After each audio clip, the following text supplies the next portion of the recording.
UFP, the United Federation of Podcasts. Infinite diversity.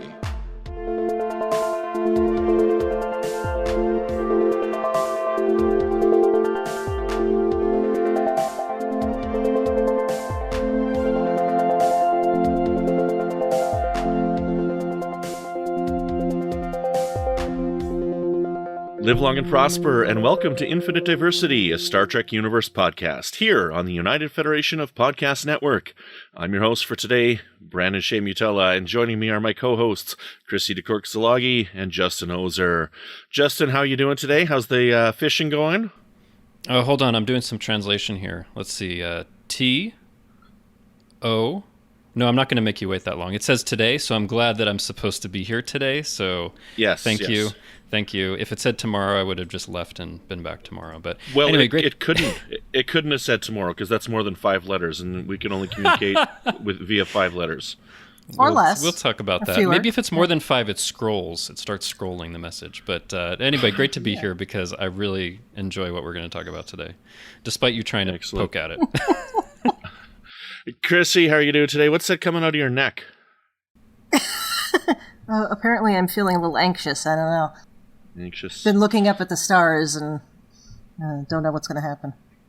Oh, I get it. You've been looking up too much. You got a crick in your neck. So that's to protect your neck from looking up too much. Yeah. Okay, got it. Excellent. Right on. Are you talking about her ganglia I can see That's here? where I went with it. Yes, that's what it is. It's the ganglia, protects her neck. It, gives weight. Okay, cool. all right. Yeah, Like a holds pillow. up the head. I like that. I mean, pillow. Yeah. It's but the really great thing is in the 1980s, it was really popular to just let your ganglia go. You know, they called it the gullet. Yeah. So yeah, and it was party in the front. It's all or business in the front. It's all bald, and party in the back. You just let the gullet hang out. So. Side note: do you see a lot of people with mullets in your area? I don't. Not anymore. Okay. Not anymore, so. That's good. The 80s has passed. Okay. I remember that the early 90s, but maybe that's just me. Yeah. No. Yeah, the Anyways. mullet can go away and never come back. That's fine. Well, we are not here to talk about hairstyles. We are here to discuss some Star Trek short treks as we continue on waiting for new Star Trek. But first, we do have a little bit of news to discuss. Voyager documentary. They made a lot of money. They did a lot of things with a lot of money, and they broke some goals, and it's pretty cool. So, To the Journey wrapped up their fundraising with over $1.2 million raised, and that became the most successful crowdfunded documentary in history, surpassing what's the guy from Bill and Ted? Winter? But I just know the documentary was about Frank Zappa. I don't know who. It was funded by the guy one of the guys from Bill and Ted, not Keanu Reeves, the other guy. The other guy, whatever his name was. Winter. Something Winter, I don't know. Yeah, I know who you mean. I'm sure people will tell us. But yeah, it's amazing, isn't it? Yeah, that is really awesome. Star Trek fans represent. I think that's pretty spectacular. I mean, they did it. They did a very good job of promoting it ahead of time, creating the anticipation for their, what was it, April or March 1st was the launch date for it. So I don't remember my number. I was like 300 and something, and I just got the Blu-ray. I only contributed the one time. I saw somebody on there. He's like, I've contributed 7 times already, and I'm like, that's a lot. Send me some of your money. I admit, I contributed 3 times, although not like big amounts, like $25, $30 each time, because I just saw them keep going past goals, and I'm like, I want to keep this going. So I think last time we talked about it a little while ago, they were at over 800,000, which is some HD footage, and then they surpassed the one for 900,000, all the show footage in HD, and then 1 million is some special, never-before-seen surprise that needs Viacom CBS's approval, but we don't know what it is yet. So yeah, that's kind of odd. What that is. I don't know. Who knows what it could be? It could be something like they would just, shoot some new footage or something, or almost like a new little short trek or something. Who knows? A short trek of Chakotay and Janeway's wedding. Or just, did we talk about this before? 2 minutes of just Harry Kim getting promoted. Yes. I would pay for that. I want to see that. 2 minutes, and then they go over all the accolades they gave him for his 7 years. So Yeah, just well, giving no, it's like upon medal. It's like 20 years later, and he is like this big deal admiral, and they just go over like all his accomplishments in that time. Amazing stuff he's done since he was ensign. Anyway, we'll see what it is, but it's very cool. It was so successful. I love it. Yes, I'm super stoked. I mean, the last one, the frustrating thing that I saw when the D Space Nine one came out is they delayed it a little bit and whatnot, and there was people online that were getting upset, and it's like, look, we trust these people. This will come when it comes. Yeah. If it takes longer than a year, longer than 2 years, I'm okay with that. Yeah. Do it right. Get it done properly. Make the best thing that you possibly can. Okay? Like, don't be impatient. Okay? This is not other types of Star Trek fan-funded projects that we may never, ever... Well, let me remove the word may, that we will never get. Right? Yeah. So, that raised over $1 million, but we will not talk about those ones. But this one will happen. Coming. Yeah, this one's coming, okay? This one's definitely coming. We trust these people because they've made, 3 or 4 Star Trek documentaries already? They did For the Love of Spock. They did the DS9 doc. And did they do another one, or this is the third one? I was trying to remember. Were they the ones that did Chaos on the Bridge, or was that a different one? I'm not sure. Remember. But anyway, they've got got other a proven stuff. track record no matter what, so... Oh, I think they were involved in the Star Trek Toys That Made Us episode. Possibly, yeah, possibly. I don't think so. I think you're thinking about the History Channel series that's coming up that's being done by the people from the Toys That Made Us. I am indeed. You're correct.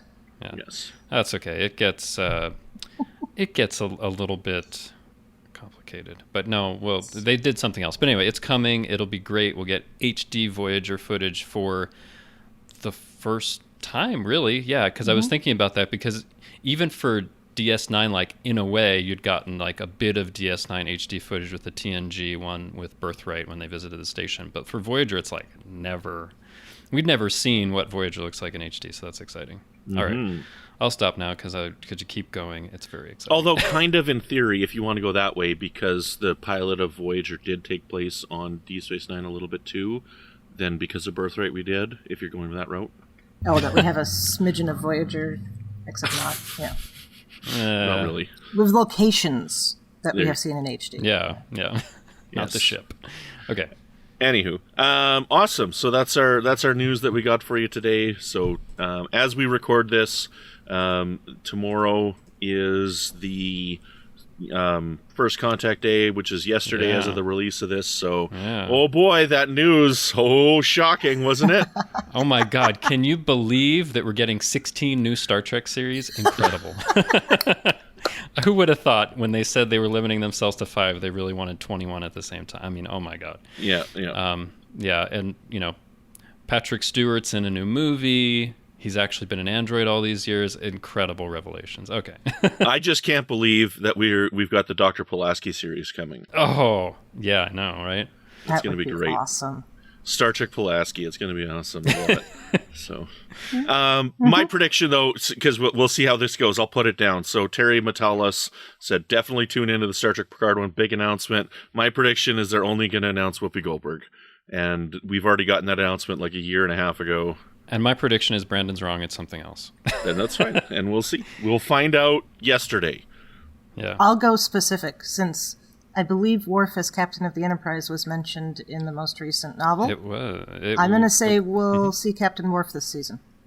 See, now that's an interesting thought. I would love to see that, but those books took place like a significant amount of time before the series, right? Yeah. I think with Last Best Hope, I think that was a little bit before the supernova, so it was 13 years before. But he could still be doing stuff. I mean, I think that that would be great. Although, Worf has been the character that has appeared in more Star Trek than anyone else. So, I'd be okay because we've seen a lot of Worf. I'd like to see LaForge. I think that would be really cool to see LeVar Burton come back. Would be good That's too. what I will predict. We'll see if I was right yesterday. I lean toward Worf because I know Michael Dorn has still been talking about the Captain Worf series. So I think if they asked him, he would jump at it, even if it's not the series, but just to establish it. Yeah. Even in a couple of episodes, like they did with the Riker and Troy families. So and maybe Geordi's still being an engineer.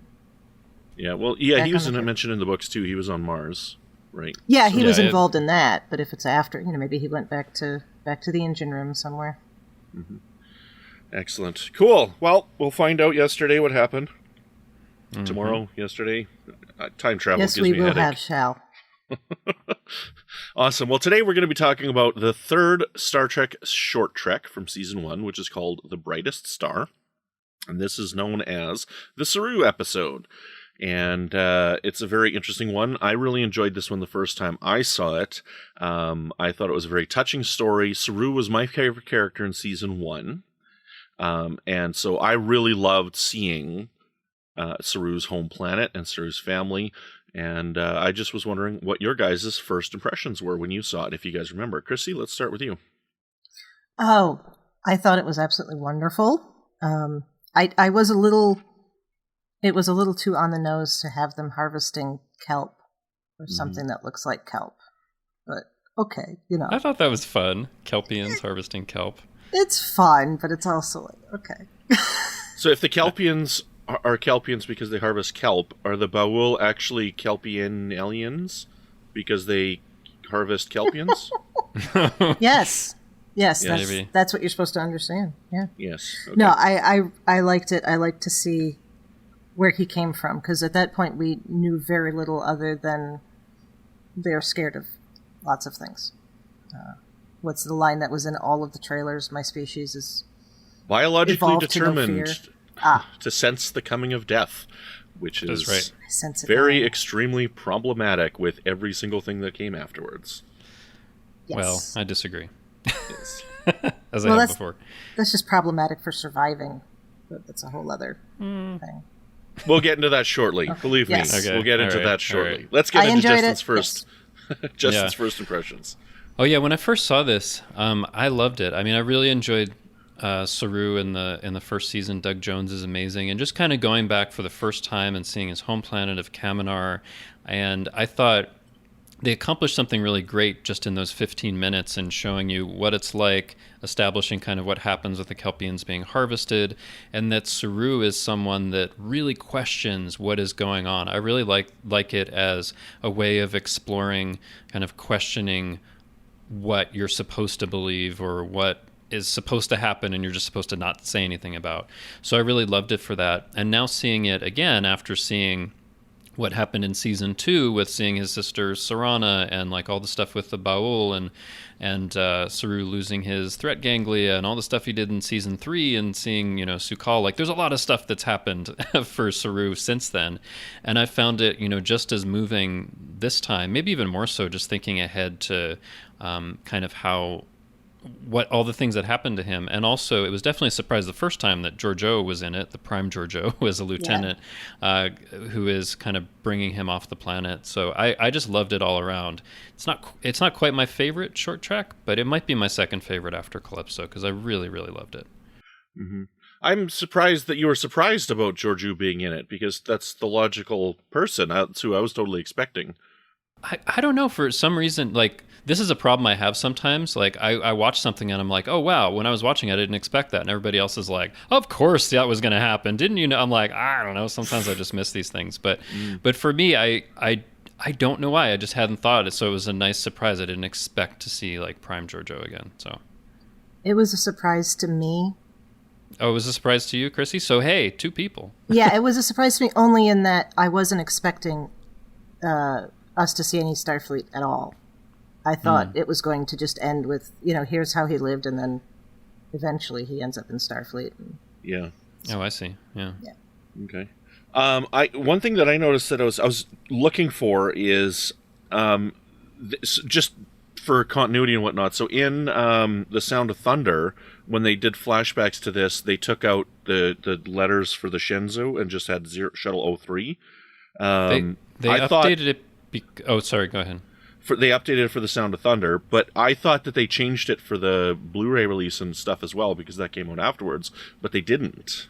And they just changed it for the streaming. Yeah, because it does say like SHN03 or something like that, like Shenzhou. And before, and I'm trying to remember, didn't it have different letters that were supposed to represent a ship she had been on before? Am I remembering right? The Archimedes. It was supposed to be. They took like so. I looked at. I haven't seen Sound of Thunder in a while, but I looked on Memory Alpha to check this out, and apparently they just took off the letters and didn't put other letters because she wouldn't have been on the Shenzhou at the time. So my Blu-ray, this still says the Shenzhou letters.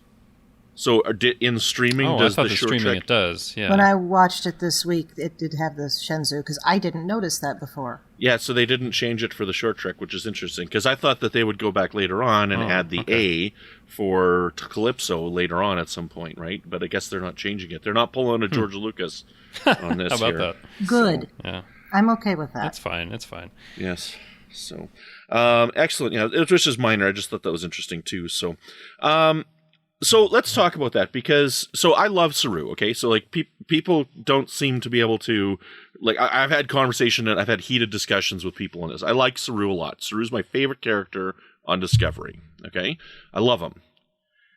I think the threat ganglia is complete and total nonsense, right? And I like that they completely got away from it. So like, despite the threat ganglia, he's still my favorite character in the show. I don't think the threat ganglia works at all in season 1, and what I see in this ties more into what we see in The Sound of Thunder, and basically, to me, overwrites what we saw in the first season. Because there's nothing in this society that we're seeing that has any indication of what Saru said his society was in season 1.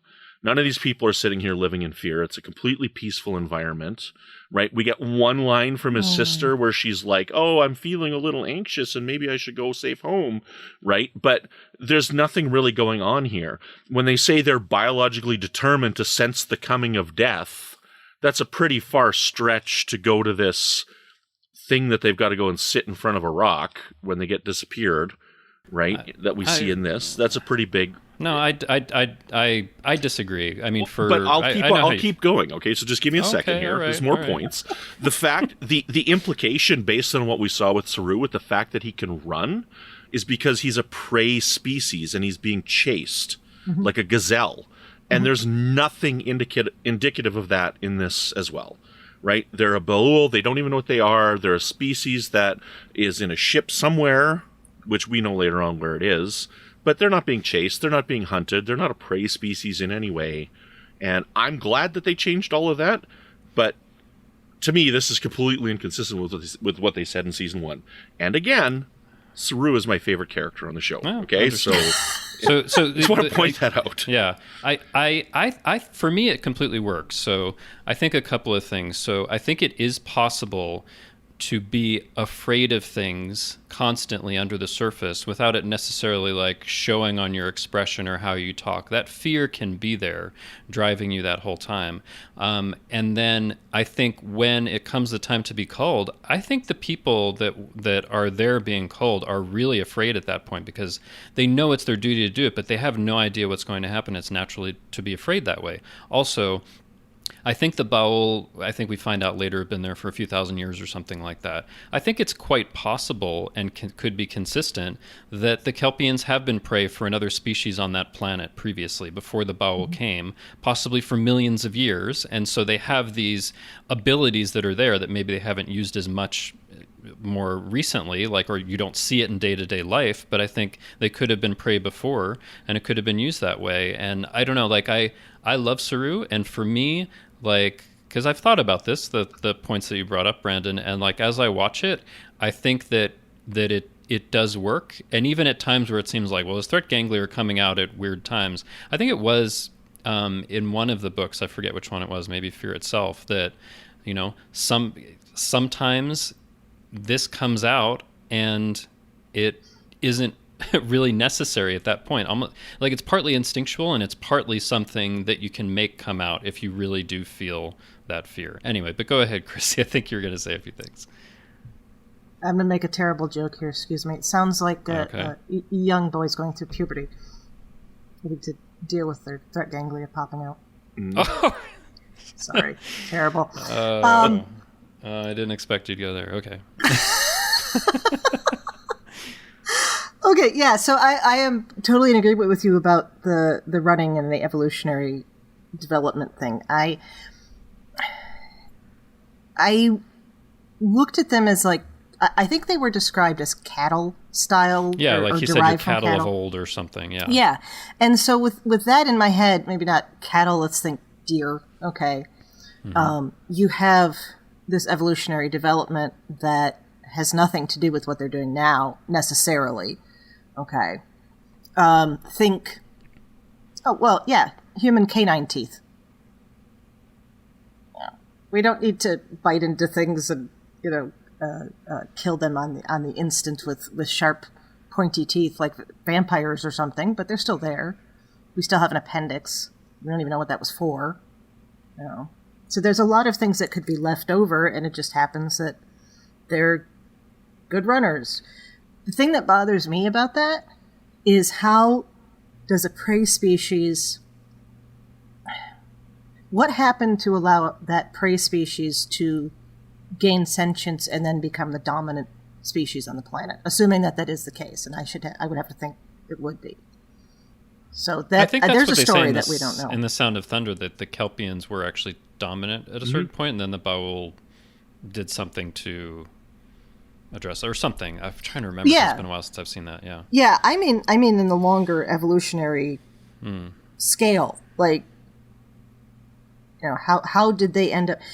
Star Trek has established that, with the exception of, like, say, the Xindi, one planet has one sentient species, right, for the most part. So with on-screen stuff, yeah. Well, okay, yeah. So how do you end up with a prey species like that comes to dominate the planet? That's what I'm getting at. Forgetting about the Baul, long before the Baul, yeah. Just it's interesting thing. And I get the impression that, like, there's certain aspects of this that could, be like just interpreted and like let's say 2,000 years ago or whatever, because I don't remember the exact numbers from The Sound of Thunder, which is, again, my favorite episode of one of my favorite episodes of Star Trek Discovery, probably my favorite episode of Discovery, because they get rid of the ganglia, which I love it. It's awesome. But say 2,000 years ago or whatever it was, when the Baul fought back finally, right? Certain things happen and a certain narrative is told to them, right? But the things that they're saying don't even fit the narrative, right? Like, to biologically determined to sense the coming of death. Like, I don't know what that means to you, right? But to sense the coming of death, like, that's, like, when I saw that in the original trailer, I'm like, that is complete nonsense. When I first saw that in the trailer prior to season 1 starting, I'm like, that's the most ridiculous thing I've ever heard in my life. Okay, you've regarding what I just said a minute ago, I forgot that the Baul were for the same planet, so that takes care of that. So there's more than one sentient species on the planet. Yeah. Anyway, right. Okay. So, but again, so like so Saru's been living his whole life, right? And there's nothing fearful in where he's living. There's nothing fearful there at all. They're all living a peaceful life. Well, if you knew and had seen ever since you were little that people that you know and love just all of a sudden have to be marched off to death, that would make you pretty fearful, I think. That's one event that they're showing us, right? That's not like, again... Yeah, but it's an event that happens like... It's not like it happens once in their lifetime. It keeps happening, right? I don't know how often, but it keeps happening. Whether it's every, I don't know, month or few months or year, but like, that's happening. And you would dread that if you knew that was happening, right? To me, that makes sense that you would have a low level of fear all the time. I'm not saying it's like, this crazy level of like the equivalent of, human adrenaline because you're afraid of something all the time. I think it's a low level fear all the time for their entire lives is what Saru is talking about. And I can believe that. Even if it looks on the surface like it's peaceful, it's not, because they have this thing hanging over them their entire lives. Right. So to me, it makes sense. Going back to what you said, though, previously, like, I picture this and picture this. Again, that's you coming up with some story, some backstory to make it work for you. Yeah, and for me, that's one of the things that makes it fun, because they can't have every explanation and everything on screen, at least I think. So one of the fun things for me is like, okay, so this isn't there, and how can I make that work? I love that kind of stuff. And for you, if you don't see that, I think sometimes it's like, well, that's a problem. And for me, it's like, that's a challenge to see if we can make it work. If I can make it work, then it works for me. If there's no possible way for me to make it work, it's a problem. Right. That's how I feel. And I understand what you're saying, but the thing is, this is the defining characteristic of the Kelpians in season 1. This defines everything about Saru in season 1, right? And him overcoming his fear. Yeah. His whole life is about fear. Yes, everything is scary. And I think it's a very inspiring thing to see him, even living through that he can do things day to day. I find Saru to be a very inspirational character because they've made that the central aspect. I don't see it as a problem. I see it as a feature of why I love the character and why I love the species and think they're so interesting, because they have to deal with this thing that is so difficult to overcome, and yet they still live their lives every day. Yeah, okay, but none of that is there on that planet. None of that is there. If you're saying it's a low-level fear, and you're interpreting something as some low-level fear, none of that is there. I don't know. They've shown us his planet twice, right? Okay. Twice they've shown us his planet. So yeah. So, but I don't think there's like a right or a wrong answer for this. I think that we are feeling comfortable or interpreting things in different ways. And for me, just because I don't see something that is obvious on the screen doesn't mean it isn't there. For me, that the death is hanging over them all the time is what tells me that could work, because they are telling you that they get cold all the time. But anyway. Okay, so if he had been a character in the original Star Trek, or if there had been one that was defined by a sense of fear of what was about to happen, of being killed, that to me is a Cold War allegory. People who were listeners who remember that era, who were in that, where you had neighbors or even your own family maybe had a bomb shelter and you didn't know if the USSR was going to nuke us at any point. Okay. Is that the kind of fear? Certainly it's been described to me that way. Yeah. Yeah. I've seen a lot of people, that's a good analogy. I've seen a lot of people describe it that way too. Always in the back of your mind was that there could be nuclear annihilation at any time. Yeah. So I see that as kind of a low-level fear that's in the background, but you can still live your life, but still somewhere you're thinking it could all end tomorrow. And it would be reinforced by things you would see on the news, or kids would have, these drills at school, okay, be under your desk in case a nuclear bomb hits, that kind of stuff, right? It reinforces it all the time, this is a possibility. Except in the Kelpians' case, it is really happening. People are really dying because of this. It's not the threat of nuclear love like war, it's actual death. But you know what? When you just said kids hiding under their desks, I went back too far. This is how children in schools in the United States feel. Every day. Yeah. I'm talking about because of things like potential school shootings. Yeah. So. I mean, it's just, and people who have lived in areas where there have been random shootings. I mean, you live in an area, Justin, where there was a random shooting. Was it 2 years ago? It was a couple of years ago. It was actually while I was at STLV. It was a terrible tragedy because it happened in a grocery store. Someone came in and shot people. 10 people died, and I think. For a while after that, I mean, it's probably still the case. It's one of the reasons, the pandemic is part of it, but one of the reasons why I would always feel leery about even being in a grocery store is because of that shooting. There you go. So it can affect you for a long time, I think. So maybe he could be an allegory for that. Those things that we have in our lives that are, I won't go so far as to say irrational fears, because it is rational because these problems, these incidents do happen. But it's maybe not as all-encompassing for some people more than others.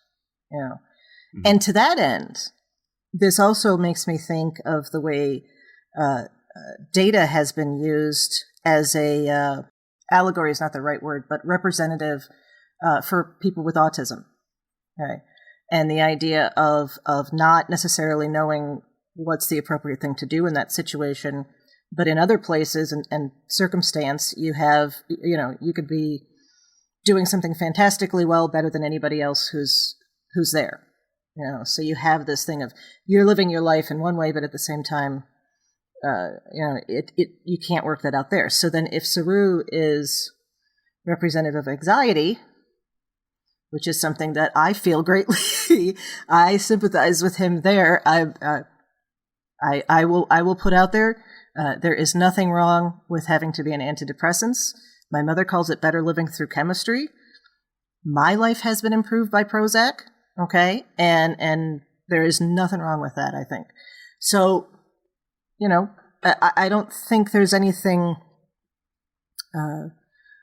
unreasonable about him having a constant low-level fear. Mm-hmm. Well, and I just want to pause to say thank you for sharing that, Chrissy. I know it's not always easy to share personal details, but yeah, if it helps somebody else, I'm happy to do it. So. Yeah, absolutely. So anyway, that's our perspective, Brandon. And don't get me wrong, I don't have a problem with Saru being a character that has fear. Oh yeah, right. Yeah, it's the defining I'm not saying that this is it's the defining characters. Like you mentioned TOS there, right? Yeah. And I mean, we have a character like this in TOS. We have Spock. The defining characteristic of Vulcans is their inability. Is not green blood. It's the emotion factor. They don't express emotions, right? Now we've had a lot more time with Vulcans. We've had a lot more time with Vulcans, right? But even in the original, they never said they didn't have them. They always said that they just controlled them through training and whatnot, and that was something that was expressed from the beginning, right? Mm-hmm. And so when we saw other Vulcans, there was talking of what they did. They had the training that they went through, and that was the defining characteristic of them.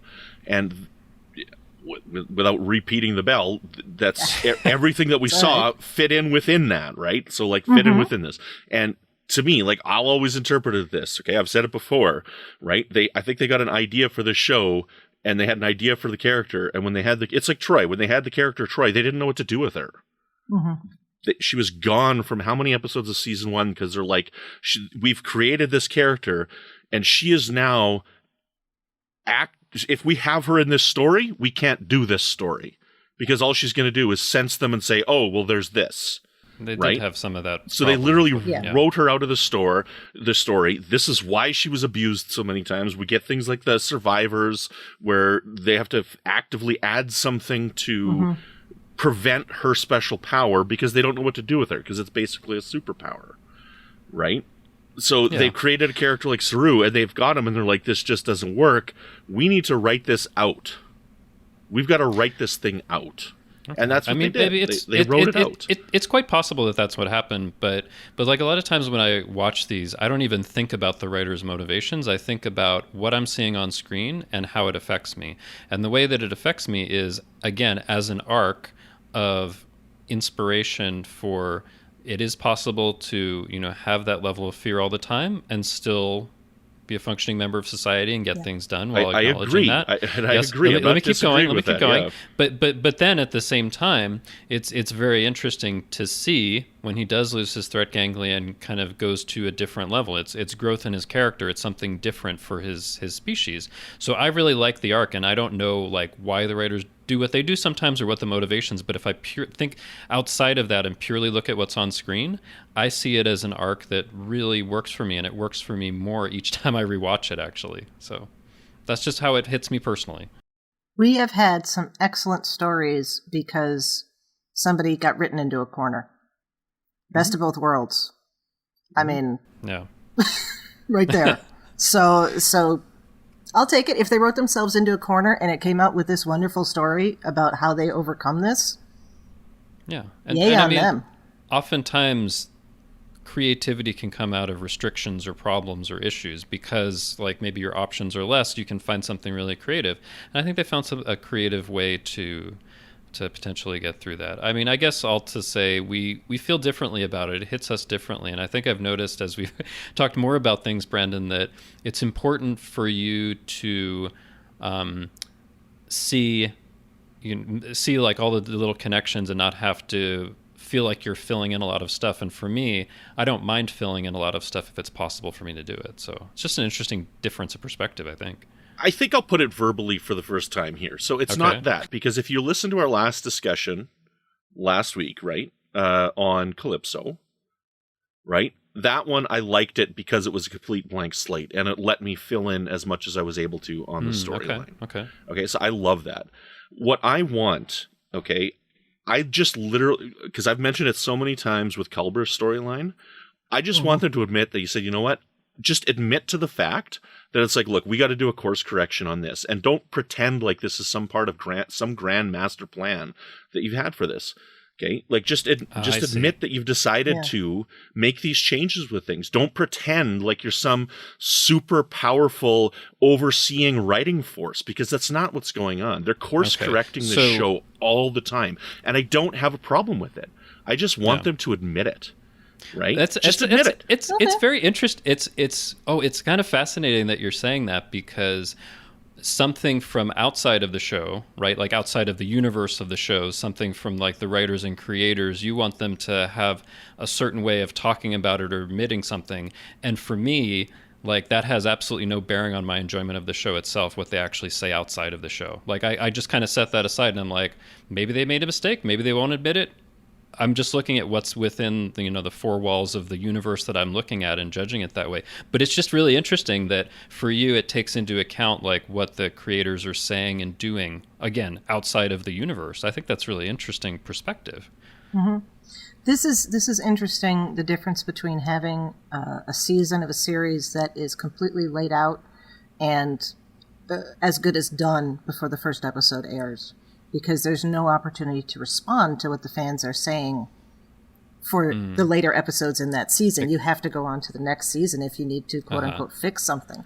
So I think that's very interesting, particularly with the analogy to Troy, because they're filming, they're like a month ahead of whatever's going to be airing, so they can make changes. And watching it, you're like, oh, there was a problem with this thing, and so they did this. But in an episodic show, it's harder to do that course correction and maybe change for example, the Troy character. I mean, there are certain episodes, I think, where Troy, of course, works really well, like Face of the Enemy and after she gets her own uniform and like all this kind of stuff, right? But that's in like season 6, right? Yeah, well, like...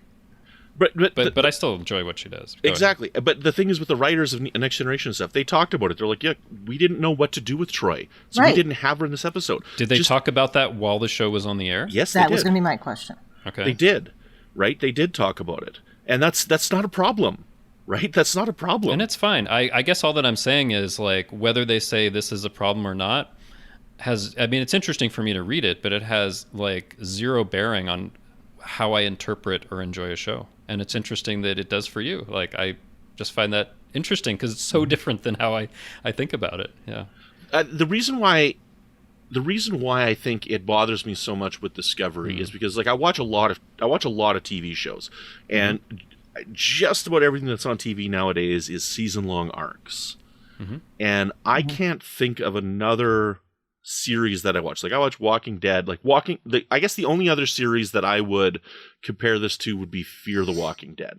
Fear the Walking Dead is a show that has changed the most over the amount of time that I've watched it. Like, it is constantly doing something different. Sometimes it works and sometimes it doesn't. Right? But there's not many shows that are out there where they are course correcting so much as they go along, as I see in Discovery. Yeah. So Fear the Walking Dead and Discovery would be the two. And we'll see what happens in season 2 of Picard. And is that an issue for you, that you feel like Discovery changes a lot over the course of the 3 seasons so far? Not at all, because honestly, and it doesn't even bother me that it does that, right? Okay. It literally, all I want them to say is, you know what, you're right. Like, we didn't have this plan. We just wanted to change it because, you know what, we're listening to people. We're listening to the response. Let me just pull my strings. Involved. Let me pull my strings with Alex Kurtzman to make sure that he has a face-to-face conversation with you in front of the world and says, you know what, we were wrong here and here and here and here. He doesn't even have to say it to me. I don't think I'm some important person that he's got to talk to me, because he's not listening to me. He's listening to fandom, and they're listening to fandom in general, right? Like, season 3 of Discovery is clearly a response to the fans. Right? It's clearly... I think so. I think each season has been a response to how people have felt about a previous season. Sure. Which is as it should be. That aside, I love Saru. I love this short trek. I love this short trek. I mean, we've gone on like a crazy rant here. I really do love this short trek a lot. So I think Bo-Yeon Kim and Erica Leopold are fantastic. They really are. They've written an absolutely beautiful episode here. And I really hope that they don't put the Section 31 show on the sidelines. Okay? Because they are talented, and I love what they do. of course, after what we saw in season 3 with Giorgio, I am so interested in what we'll see for Section 31, but it does seem like it's a bit on the side for the moment, but I really, really hope it happens. I'm with you. Yes. Here's something totally out there. Go. This is not going to happen, but I'm going to put it out anyway. What if the big announcement for Picard is that Giorgio's there? So can I add something? Can I add something interesting to the Terry Matalas thing that we were talking about? Okay, this was yesterday, so we'll know if this is right or whatever. Right, by the time we're listening. But Brandon, I looked at Terry Matalas' Twitter account. The very next tweet is from Leah Thompson saying "Can't wait." So she has some involvement in this somehow. I don't know. Who's Leah Thompson? Leah Thompson, as in she Caroline didn't she play the maybe I think of her. Wasn't she the? She was in Back to the Future. I was trying to remember which role. Oh, man, it might not be let me look it up. Let me look it up. But scintillating podcasting here while we pull up IMDb. Yeah, and you guys already may know what. But like for him to just like out of all the tweets that people sent out to isolate that one. Let's see. She played. She played Lorraine in Back to the Future. Was that the girlfriend for Marty McFly? Was that what it was? I think so at the time. Anyway, his mom. She played his mom. Oh, is his mother? Okay. Yeah, I'm looking at her picture now. I confuse the characters. Yeah. So anyway, I don't know. She has some involvement in Picard for some reason. Well, Terry Matalas' banner on his Twitter thing is the Back to the Future card as well, so... Yeah. I don't do we're getting it. We're getting it. Back to the Future Picard crossover. Possibly. Now, that's an excellent and strange idea, because would we have Cruise or would we have Doc Brown? Or would we have Cruise creating a actually, his ship did turn into a time machine, so there's a lot of stuff there. There's a lot there, so... But now I totally forgot what you said. You thought it would be Giorgio, something about Giorgio. Oh no, yeah, I thought it would be funny because we don't know when and where Giorgio went. Mm-hmm. So, she could show up on Picard. They could. Oh my god! offshoot Section 31 from Picard in that era. That would be a little wild. Yeah. Mm-hmm. Like I said, I don't think that's what's going to happen, but. It popped in my head, so it came out of my mouth. But you know what? I would kind of love seeing Michelle Yeoh and Patrick Stewart together. Oh, my God. That'd be cool. And with the Coat Malat and, what's his face? You're talking about Elnor? Elnor, thank you. Yeah. Yeah. Yeah. Elnor's head would explode dealing with Giorgio. Okay, but we were talking about the Brightest Star a minute ago. Sorry. Anyway. Excellent. Well, I don't know. Is there any other topics? Like we talked a lot about just Saru and his planet. I mean, we get Giorgio at the end. She brings him back. I love my favorite line. I tweeted out as we were watching it here. I tagged Doug Jones in it because I love the line so much. I saw hope in the stars. It was stronger than fear, and I went towards it. Like, what a great line to end it on. It's a wonderful, wonderful line. Yeah, there's a lot of great stuff in here.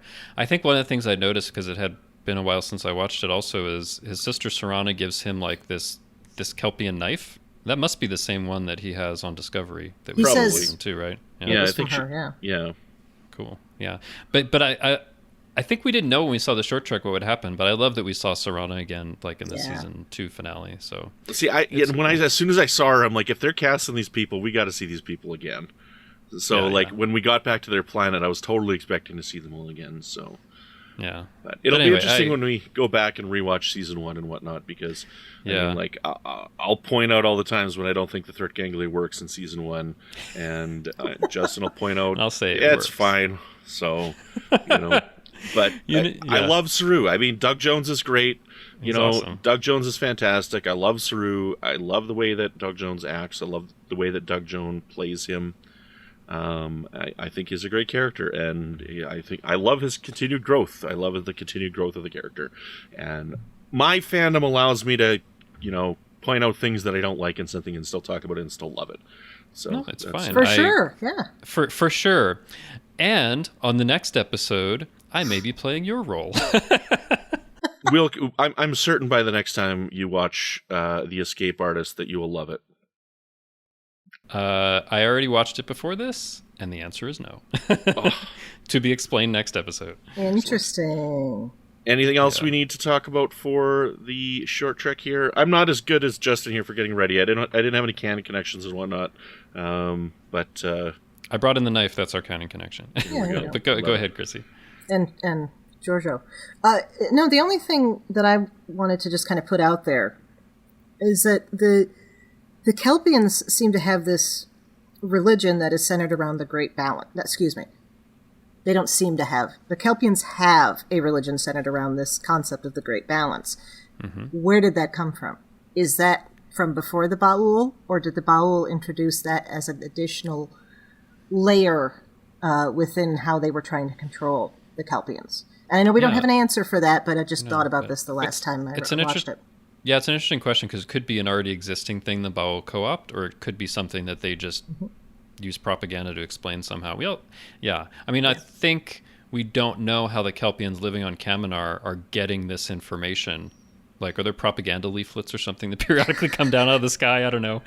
But I have something that I don't know. This is probably bad podcasting on my part, the fact that I haven't mentioned this before, right? Because I got so tied up in the other thing. But I mean, my impression watching this episode is that Saru's father is in contact with the Baul, right? Like, and he's playing the role that he needs to play to get people to do this. The way that, like, when Saru is talking to him and saying, what if I get my Vahari next summer? He's like, well, then it's your time to go. Then it's your time, yeah. You know, so that's my impression of it. I mean, we do see in this episode that his father is there when a group of them get culled, and it's like, it's a shame that happened. Oh, well, on to the next thing. Not that he doesn't care about it, but it's like he is there in, like, this ceremonial kind of role. Like, how'd that happen? And his dad's older, right? Yeah. He hasn't been through Vahari. I don't know. Yeah. You know, like maybe he's the liaison with the Baul or something. Yeah, that's interesting. Okay, so if he's a priest of the religion, the Great Balance religion, which I think we can interpret that, or at least he's in some kind of leadership hierarchy within the religion for whatever there is. Mm-hmm. The Holy Church of Trinity of Balance. There you go. And playing dice around the fire. There you go.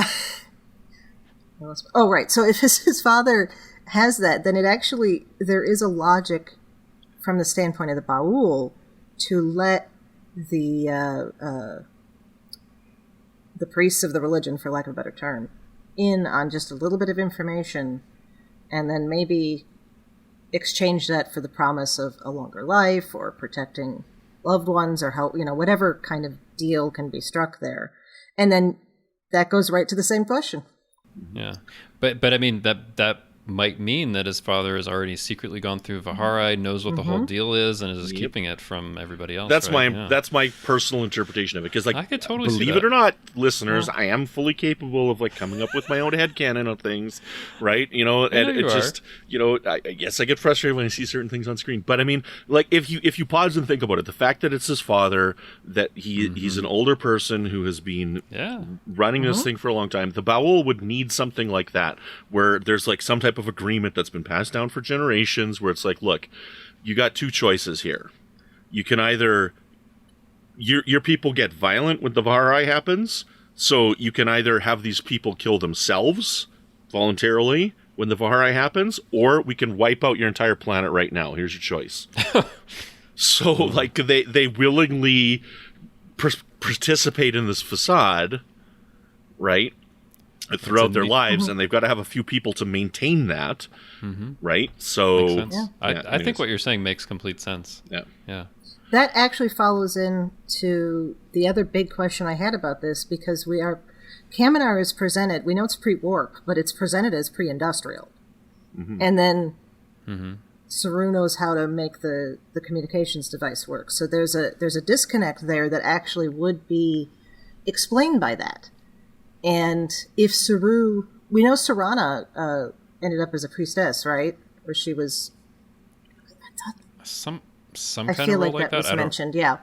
So maybe Saru was in training. Maybe they both were in training for that, because there is utterly no reason why, if you dropped a computer in the middle of a pre-modern, pre-industrial society, they'd be able to figure it out. Without electricity, no less. So, or without some kind of documentation or something that they had. Come on, Chrissie. I shouldn't say there's no way they'd figure it out. There's a battery in it that gets recharged by the natural kinetic energy of the planet, and it just recharges itself all the time. They don't need electricity. Okay, but they still need to know how to work it. Forget the electricity part. Battery, fine. But he does seem to know how to take it apart and like put it together to send a message. So he has some knowledge. 5-letter message. Or scrolling. It scrolls if it's more than 5. Yeah. These are questions that I had that we saw 2 words. They didn't scroll. It's good. 5 letters. We saw 2 interactions from probably a months-long conversation. Like, it's really compressed. But anyway, Saru sent one, or George, you sent him a message. It just said cats, but 2 S's. Yeah. What am I missing? I don't know. I just had to come up with something silly for 5 letters. All right. I'm like, so you're trying to make a connection joke. That's what you're missing. My bad joke. Okay. The doctor on lower decks. I think we've got everything we can out of this. We got everything we can. So, excellent, guys. Thanks for putting up with my ramblings and my nonsense. No worries. I'll ranting. pay you back next time. So. It's not putting up with it. That's the whole reason for this. We have the conversation, and then great. we see what people think. It's great to have the different perspective. Fans, tell us what you think. Do you think that Saru's dad is just another corrupt religious leader? Yeah. Is he the Billy Graham of Kamenar? Before we sign off, I want to ask one thing, though, of our listeners. Tell us on Twitter, Facebook, wherever, would you be able to walk away from the entire life you know, like Saru does? Because I don't think I would be able to. And it's an interesting question. I think that is the one thing that we're supposed to ask ourselves at the end of this. Could I do that? And I want to know what people think. So, yeah, it probably depends on the circumstances because, even in our human history, there have been people that have left everything behind, especially if they feel like they have nothing left there or like they're part of some oppressive system where they can't be themselves or whatever. People do leave it all behind sometimes. For sure. Yeah. Mm-hmm. If I'm knee-deep in kelp, you better believe I'm leaving that behind. Yes. Like, seriously, like, those guys don't look like they eat any bacon. Like, I'm out of there. So, well, the bacon harvesting ponds are on the other side of the village. Yes. I want to go to the Baconians. Okay? Where's the Baconian? The Baconians? Planet? Yeah. Baconians? I think that's just they believe in the Sir U.S. Francis and Canada. Bacon. We're fine. Chrissie, where could people find you when you're not, I don't know, when you're not harvesting bacon? The bacon harvest is very important, almost equally important to the spaghetti harvest. If anybody's ever seen that YouTube video. Right, so you can find me, of course, in the threads for our episodes in the Federation Council Chambers on Facebook. And I'm on Twitter at The Goddess Livia, that is TheGoddessLivia, where I tweet about Star Trek history and leftist politics.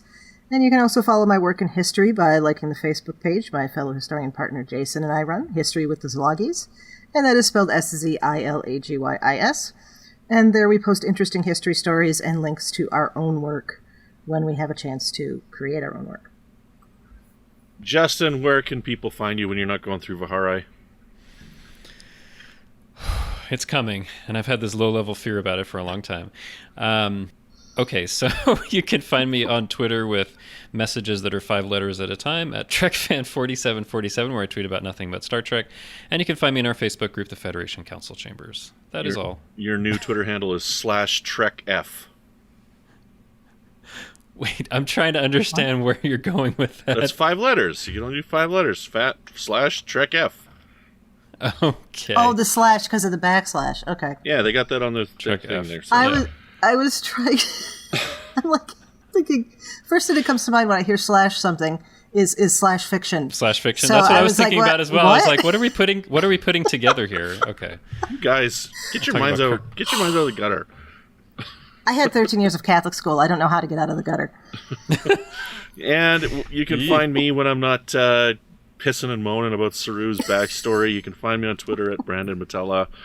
You can find me here on the network with another show called Infinite Diversity, which is all about... No, that's this show. That's this show. You find me... I got this routine that I go through, right? Like, I just recite it, and I don't pay attention when I'm glad that means you mention us on your other shows. I do. I certainly do. Absolutely. Because I'm proud of this show. I think we got some freaking good discussions on this show. We do. Today yes, we do. included. Absolutely. Today. I love it. So today, that's a 5-letter word. There we go. You could. The other show is called Franchise Fatigue, which is all about movies, remakes, and sequels. And we're in the middle of our RoboCop series. Which thank you, Chrissie, for your help on composing my tweet. So about my love of RoboCop 2 there. Awesome. When are we getting the RoboCop Star Trek crossover? Not soon enough, let me tell you that. So, and then I've got another show called Good Evening, an Alfred Hitchcock podcast, which is all about Hitch's movies.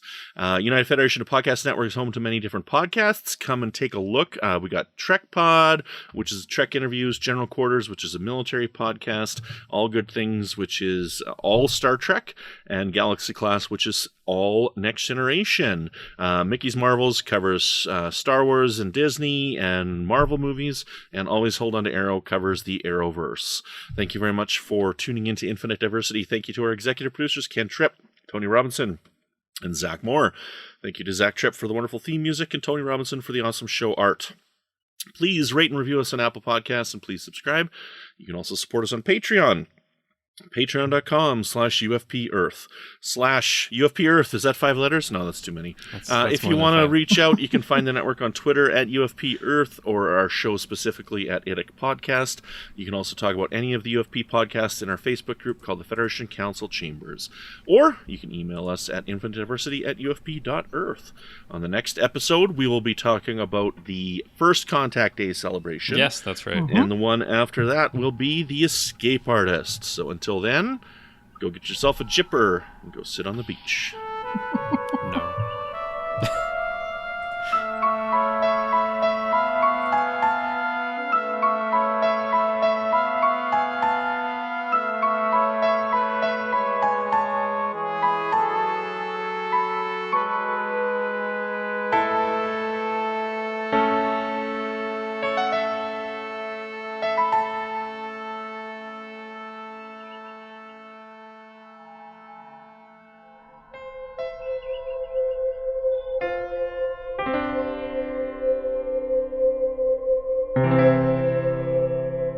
This has been a production of MTMR Media Works.